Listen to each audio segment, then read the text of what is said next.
एक under construction real estate project में घर खरीदना काफ़ी इकोनॉमिकल हो सकता है, क्योंकि जब घर बनने की प्रक्रिया शुरू होती है तो रेट्स भी डाउन होते हैं और हो सकता है कि ऐसा प्रोजेक्ट एक नए डेवलपमेंट एरिया में आ रहा हो जिसकी वजह से आपको इकोनॉमिकल रेट पे एक प्रोजेक्ट में आपको फ्लैट मिल जाए। इन्हीं सब चीज़ों को देखते हुए लोग अंडर कंस्ट्रक्शन प्रोजेक्ट्स में इन्वेस्टमेंट करते हैं। बट 3 साल में या 4 साल में जो भी प्रॉमिस किया गया है बिल्डर के द्वारा आपको घर का पोज़ीशन देने के लिए, उसमें बहुत सारे सर्कमस्टांसेस बीच में आएँगे जिसकी वजह से वो प्रोजेक्ट या तो टाइम पर कंप्लीट हो सकता है या फिर हो सकता है डिले हो जाए या फिर हो सकता है कि प्रोजेक्ट स्टॉल भी हो जाए। इन्हीं सब रिस्क फैक्टर्स को देखते हुए ही प्रोजेक्ट एक इकोनॉमिकल रेट पर बिकता है। तो अगर किसी भी वजह से प्रोजेक्ट डिले हो जाता है या स्टॉल हो जाता है, तो आपके पास क्या लीगल रेमेडी है real estate regulation and development act के अंदर? इस वीडियो में हम इसके बारे में डिस्कशन करेंगे from the view point of the RERA act. नमस्कार, मैं हूं एडवोकेट प्रशांत कान्हा और इस वीडियो में जैसा कि मैंने इंट्रोडक्शन में बताया, हम बात करेंगे legal remedies available to a home buyer if in case your project is delayed और स्टॉल्ड। तो जब भी आप किसी रियल एस्टेट प्रोजेक्ट में अपने फ्लैट को बुक करेंगे, तो आप उसमें एक बिल्डर बायर एग्रीमेंट या फिर एग्रीमेंट टू सेल एग्जीक्यूट करेंगे।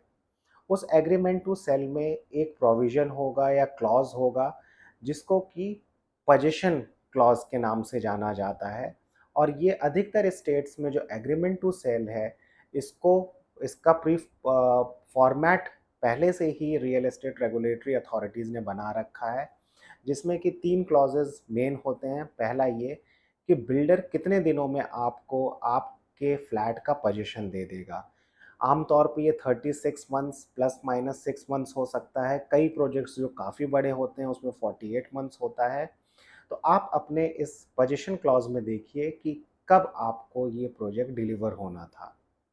दूसरा इसमें अहम होता है कि अगर डिले होता है तो बिल्डर आपको क्या पेनल्टी देगा और अगर आपकी वजह से किसी पेमेंट में डिले या डिफ़ॉल्ट होता है तो आप बिल्डर को क्या पेनल्टी देंगे और in case of cancellation by either side क्या एक दूसरे को रेमेडी मिलेगी। इस वीडियो में मैं बात करूंगा कि अगर बिल्डर की डिफ़ॉल्ट है प्रोजेक्ट के डिले में तो आपके पास क्या रेमेडी है। तो आप जब ये पोजीशन क्लॉज़ देखेंगे तो आपको पता चलेगा कि आपको प्रोजेक्ट का पोजीशन कब मिलना चाहिए था। अब अगर प्रोजेक्ट का पोजीशन नहीं मिल रहा है तो ये माना जाएगा कि this is a violation of the terms of the contract और violation of the terms of the sale agreement. तो इसको मीट करता है section 18 of the real estate regulation and development act, जिसमें लिखा गया है कि अगर बिल्डर अपने वादे के अनुसार यानी कि as per his promise in the agreement to sell if is unable to deliver the real estate project to you, then in that scenario you have the right, means the home buyer has the absolute right to decide whether he wants to stay in the project or he wants to move out of the project। if in case buyer उस project में रुकना चाहता है और position लेना चाहता है तो as a matter of right उसको डिलेड कंपनसेशन मिलेगा। ये डिले कंपनसेशन कितना होगा ये अलग अलग स्टेट्स ने अपने रूल्स में बना रखा है। आमतौर पर ये स्टेट बैंक ऑफ इंडिया का एमसीएलआर जो रेट होता है +1% से लेकर के +2% तक है। स्टेट ऑफ उत्तर प्रदेश में SBI MCLR +1% delay penalty compensation rate है और हरियाणा महाराष्ट्र स्टेट्स में ये एसबीआई एमसीएलआर +2% तक है। यानी कि आपने जो भी अमाउंट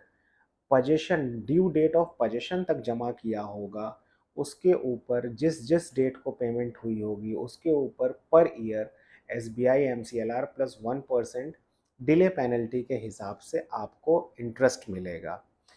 ये जो डिले पेनल्टी का इंटरेस्ट है ये मिनिमम है। अगर मान लेते हैं कि कोई बिल्डर अपने आप में बहुत कॉन्फिडेंट है और प्रोजेक्ट्स को सेल करने के लिए उसने इससे हायर कंपनसेशन सेट कर रखा है तो वो हायर कंपनसेशन आपको मिलेगा। लेकिन अगर इससे लोअर कंपनसेशन सेट कर रखा है तो ये मिनिमम वाला मिलेगा जो कि गवर्नमेंट ने सेट कर रखा है। तो ये तो रही बात कि अगर पोजीशन डिले होता है तो आपको क्या रेमेडी है और आप पोजीशन जहां लेना चाहते हैं विद डिले कंपनसेशन। ऐसा भी सिचुएशन हो सकता है कि होम बायर पोजीशन ना लेने की जगह प्रोजेक्ट से मूव आउट करना चाहे कि प्रोजेक्ट 1 साल से ज़्यादा डिले है या 2 साल से ज़्यादा डिले है, देयर वे में बी वेरियस सर्कमस्टांसेस और सिचुएशन जहाँ पर कि ये फिजिबल ना हो होम बायर के लिए कि अब वो उस प्रोजेक्ट में रह सके। या फिर ऐसा हो सकता है कि बहुत बड़े प्रोजेक्ट में आपको एक टावर तैयार करके उसमें यूनिट दी जा रही है, तो ऐसे भी सर्कमस्टांसेस में बायर्स प्रोजेक्ट से विड्रॉ करना पसंद करते हैं, क्योंकि प्रोजेक्ट एज अ होल देख करके ही बायर ने घर लिया होता है। तो अगर कोई भी सर्कमस्टांस है जहां पर आपको लग रहा है कि आप अब उस प्रोजेक्ट में नहीं रहना चाहते क्योंकि डिले हो रखा है या प्रोजेक्ट स्टॉल्ड है या फिर एक इमीडिएट फ्यूचर में वो प्रोजेक्ट कंप्लीट नहीं हो पाएगा, तो आप अपना जो है ग्राउंड्स के साथ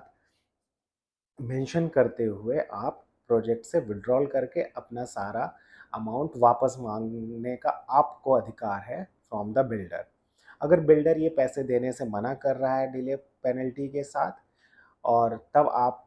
इन दोनों ही केसेस में अगर बिल्डर डिले कंपनसेशन देने के लिए मना कर रहा है या फिर आप कैंसिलेशन चाहते हैं अपने यूनिट का और आप जो है सारा पैसा विड्रॉ करना चाहते हैं विद इंटरेस्ट, तो इन दोनों ही केसेस में अगर बिल्डर मना करता है तो रेमेडी है section 31 of the real estate regulation and development act, जहां पर आप कंप्लेंट केस फाइल कर सकते हैं before the real estate regulatory authority या फिर रियल एस्टेट के एडजुडिकेटिंग ऑफिसर के सामने। अब आप ये कैसे डिसाइड करेंगे कि एडजुडिकेटिंग ऑफिसर के सामने केस फाइल करना है या फिर रियल एस्टेट रेगुलेटरी अथॉरिटी के सामने? तो सिंपल सा है, अगर आप कोई कंपनसेशन सीख कर रहे हैं in addition to the delay compensation, तो आप एडजुडिकेटरी अथॉरिटी के सामने केस फाइल करेंगे, जिसमें कि form N of the RERA rules के अंदर फाइल किया जाता है। स्टेट्स ने ऑनलाइन पोर्टल बना रखा है अपना, जहां पर ये ऑप्शन बहुत आराम से मिल जाता है कि आप फॉर्म एम फाइल करना चाहते हैं या फॉर्म एन। तो जहां पर आप डिले कंपनसेशन के बियॉन्ड या फिर वापस जब पैसा ले रहे हैं तो डिले इंटरेस्ट के साथ या पेनल्टी इंटरेस्ट के साथ कुछ और भी आपको कंपनसेशन चाहिए, तो आप एडजुडिकेटरी अथॉरिटी के सामने केस फाइल करते हैं। पर अगर सिंपलीसिटर आप रिफंड ले रहे हैं या डिले कंपनसेशन ले रहे हैं तो फॉर्म एन फाइल होता है। एक बार आप कंप्लेंट फाइल करेंगे तो उसमें आपको सारे अपने रीजंस भी मेंशन करना चाहिए जो आपको अप्रोप्रिएट लगता है, और ये चीज़ फाइल करने के बाद आपका केस 3 से 5 महीने में डिसाइड हो जाना चाहिए एवरेज पीरियड में। इससे ज़्यादा भी लग सकता है, हालांकि सेक्शन 31 में मैंडेटरी है कि हर कंप्लेंट 2 महीने में डिसाइड होगी, पर because of low number of members in the real estate regulatory authority and high number of cases जो फाइल हो रहे हैं, ये डिसाइड नहीं हो पाती है कंप्लेंट्स। तो आपका कंप्लेंट 4 से 5 महीना एवरेज में डिसाइड हो जाएगा। उसके बाद आपका जो भी ऑर्डर आता है उसको एग्जीक्यूशन के लिए आप 2 महीने बाद जा सकते हैं, क्योंकि 45 डेज का टाइम देती है real estate regulatory authority self compliance के लिए बिल्डर को, कि अगर रिफंड का ऑर्डर है तो आप 45 डेज में builder should refund the money to the buyer, और अगर डिले पेनल्टी या डिले कंपनसेशन का केस है तो एक पर्टिकुलर टाइम सेट कर देती है रेरा कि इस दिन तक जो है बिल्डर, लाइक 6 मंथ आगे 2 मंथ आगे एक डेट फिक्स करती है कि इस दिन तक बिल्डर जो है फ्लैट का पोजीशन बायर को देगा, और उसके साथ साथ डिले कंपनसेशन MCLR प्लस 1% 2% या हायर रेट है तो उस पर पेनल्टी डिले कंपनसेशन पे करेगा बिल्डर। और ये जो डिले कंपनसेशन है ये किसी रिमेनिंग अमाउंट से, अगर आपका कोई रिमेनिंग अमाउंट है होम बायर का बिल्डर को पे करने के लिए, तो उससे सेट ऑफ भी होगा। तो ये रही बात ऑर्डर की। अब 45 डेज का कंप्लायंस टाइम है, इस कंप्लायंस पीरियड के बीच में आप बिल्डर को ईमेल्स लिखिए कि भाई ये ऑर्डर आ चुका है, इस ऑर्डर को प्लीज़ एग्जीक्यूट करिए, इस ऑर्डर का कंप्लायंस करते हुए मुझे रिफंड करिए पैसे या फिर डिले कंपनसेशन दीजिए। अगर ये बिल्डर के द्वारा सेल्फ कंप्लायंस नहीं किया जाता तो आफ्टर 45 डेज, जो भी कैलेंडर मंथ, जो भी पीरियड आ रहा हो, आप उसके बाद एग्जीक्यूशन फाइल कर सकते हैं। बहुत सारे रेरा वेबसाइट्स पर एग्जीक्यूशन फाइल करने का अलग से ऑप्शन होता है, आप वहां जा कर के कंप्लेंट नंबर डाल के बैंक अकाउंट डिटेल्स वगैरह एंटर करके और फिर अपना एग्जीक्यूशन की प्रेयर वहाँ पर दे सकते हैं। जब एग्जीक्यूशन की प्रोसेस चलता है तो इसमें सेक्शन 63 को इन्वोक करती है रियल एस्टेट रेगुलेटरी अथॉरिटीज़ कि रेरा के ऑर्डर को नहीं माना जा रहा है तो up to 5% of the project cost fine impose कर सकती है रेरा। तो काफ़ी सारे केसेस में फ़ाइन इम्पोज करती है और जो डिले कंपनसेशन है उसको पेमेंट करने के ऑर्डर करने के बाद अगर एक मौका या दो मौका देने के बाद एग्जीक्यूशन में भी अगर बिल्डर पैसा रिफंड नहीं करता या डिले कंपनसेशन नहीं देता तो रिकवरी सर्टिफिकेट जारी किया जाता है रेरा के द्वारा। तो ये जो रिकवरी सर्टिफिकेट होता है ये एक माध्यम है या एक तरीका है गवर्नमेंट का अपने पैसे रिकवर करने का। तो जिस दिन आरसी इशू हो जाता है उस दिन गवर्नमेंट अपने हाथ में ले लेती है कि आपका पैसा वो रिकवर करके देगी उस प्रोसेस के थ्रू जिस प्रोसेस से वो अपने टैक्सेस को रिकवर करती है। मीनिंग देयर बाय कि your money will be recovered as arrears of land revenue, जिसकी पावर सेक्शन 40 में दी हुई है रियल एस्टेट रेगुलेटरी अथॉरिटीज़ को। तो real estate regulatory authority recovery certificate issue करती है, वो डिस्ट्रिक्ट कलेक्टर को एड्रेस किया जाता है रेरा के द्वारा और डिस्ट्रिक्ट कलेक्टर से ये रिक्वेस्ट की जाती है कि ये अमाउंट रिकवर करके जो भी आपका अमाउंट बना था एग्जीक्यूशन में वो अमाउंट रिकवर करके और रेरा के अकाउंट में जमा कराया जाए और फिर उसके बाद रेरा वो आपके अकाउंट में जमा करा देगी। अब प्रॉब्लम यहाँ पर भी आती है कि रिकवरी सर्टिफिकेट किस तरीके से जल्दी आ, उसको एग्जीक्यूट किया जा सके डिस्ट्रिक्ट कलेक्टर के द्वारा। तो रेरा इसमें कोई टाइम फ्रेम नहीं देती डिस्ट्रिक्ट कलेक्टर को कि आप इतने दिन में करके ही दीजिए। तो ये जो रिकवरी सर्टिफिकेट है इसका पूरा execution process land revenue act govern करता है पर्टिकुलर स्टेट का। तो अगर आपको जैसे ही पता चलता है कि रिकवरी सर्टिफिकेट डिस्ट्रिक्ट कलेक्टर को जारी कर दिया गया है तो आप डिस्ट्रिक्ट कलेक्टर के ऑफिस में जा करके राइटिंग में एप्लीकेशन दीजिए कि मेरा ये रिकवरी सर्टिफिकेट आपके कार्यालय में आपके ऑफिस में आया है, रेरा के द्वारा भेजा गया है और इसको प्लीज़ 1-2 महीने में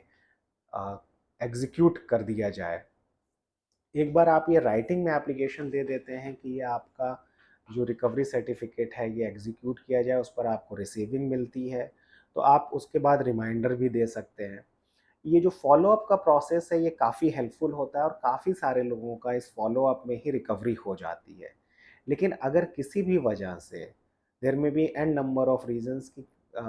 ये रिकवरी सर्टिफिकेट एग्जीक्यूट ना कर पाए डिस्ट्रिक्ट कलेक्टर का ऑफिस, तो ऐसे सर्कमस्टांसेस में आप इसको टाइम बाउंड करा सकते हैं इस रिकवरी प्रोसेस को हाई कोर्ट अप्रोच करके।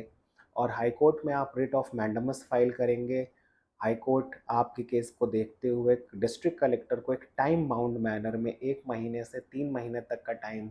दे सकती है कि इस ऑर्डर को एग्जीक्यूट किया जाए, इस रिकवरी सर्टिफिकेट को एग्जीक्यूट किया जाए। एक बार इस तरह का ऑर्डर आपके पास आ जाता है हाई कोर्ट का,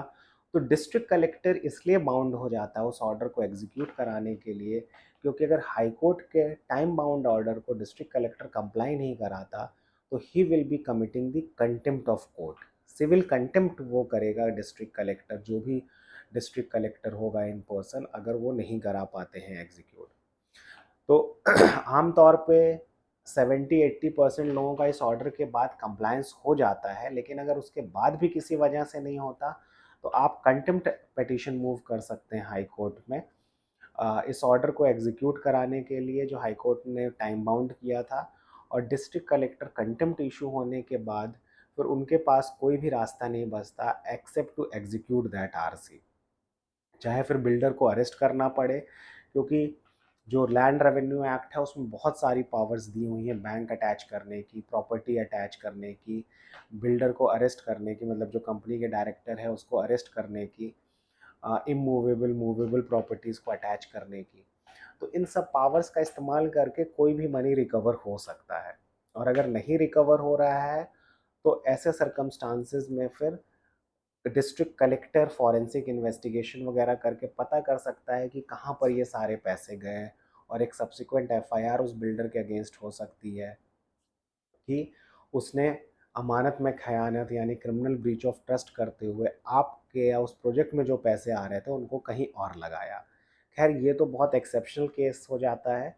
पर जहाँ तक है कंटेम्प्ट आते आते 99.9% लोगों के पैसे रिकवर हो जाते हैं। तो ये था मेरा वीडियो इस टॉपिक पर कि किस तरीके से डिले पेनल्टी या फिर डिले कंपनसेशन या फिर रिकवर, अगर आप अमाउंट को वापस लेना चाहते हैं तो उसकी कानूनी प्रक्रिया, लीगल प्रोसेस क्या होगा। Thank you so much for watching this video.